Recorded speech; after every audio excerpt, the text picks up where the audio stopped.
couple of months back, when I was still a junior at this school, I found myself struggling to understand my passions in order to open a path towards my future career. I tried to get to know a little bit more about myself in order to identify the things that I enjoyed doing most and was actually good at. And so my passion for engineering began. Now, what does suddenly deciding that you want to be a woman in STEM mean? I was in a position in which I was not only constantly questioned by myself, but by my peers and some of my family members too. Some of my doubts included things like if I was good enough for the field or if it was easy enough for me, and sometimes just if I belonged in an environment that is mainly ruled by men. This quest for finding myself opened up a whole new stage in my life. STEM became one of my greatest passions, and I couldn't just accept it until a while ago, when I started to believe in my capacities as a woman. So, as many of you know, STEM stands for Science, Technology, Engineering, and Mathematics. All of these fields are popularly ruled by men. This is commonly known as the STEM gap. You may be wondering what this looks like. So, women in the STEM industry only make up 28% of the work field. And not only this, but men vastly outnumber women majoring in these fields during college. The gap is also very visible in the highest paid and fastest growing jobs of the future, like computer science or engineering.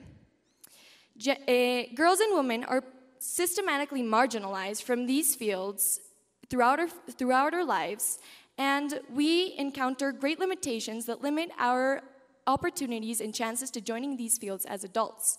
As a result, today only make up 3% of the STEM industry CEOs. Now, while I was finding myself in the middle of this controversial topic of where women belong, I began to have some conversations with some friends of mine in order to gain some different perspectives on the subject.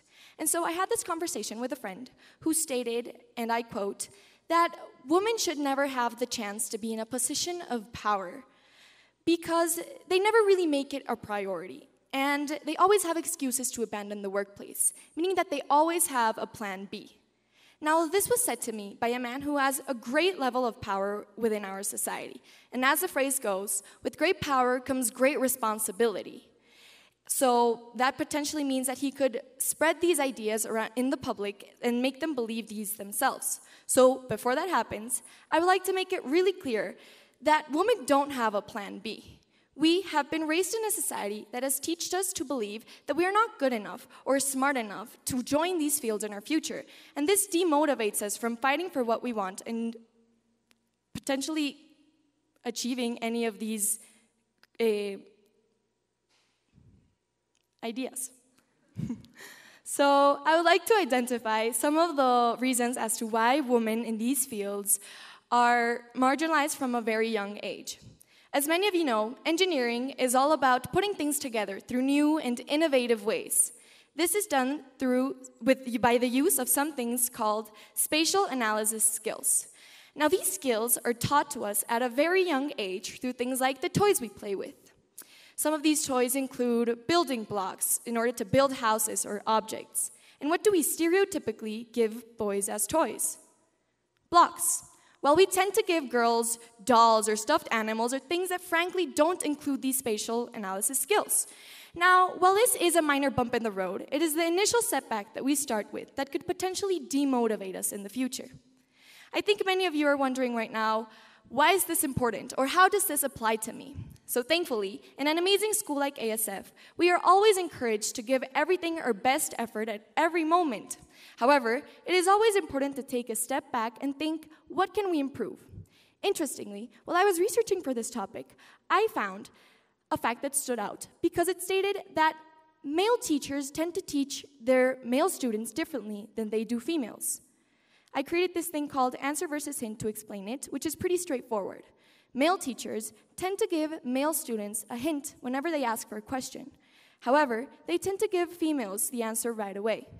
Now, being provided with a hint allows the student to grow and explore the possibilities of the question and use their imagination to identify the problem they're facing. However, being provided with an answer is demotivating and doesn't allow the student to use their imagination or different skills in order to attack the problem. Interestingly, though, this pattern wasn't seen in female teachers. Now, in the society that we live in today, we are known for wanting change and revolutionizing and re-educating. And so naturally, a couple of organizations have been created in order to attack this problem.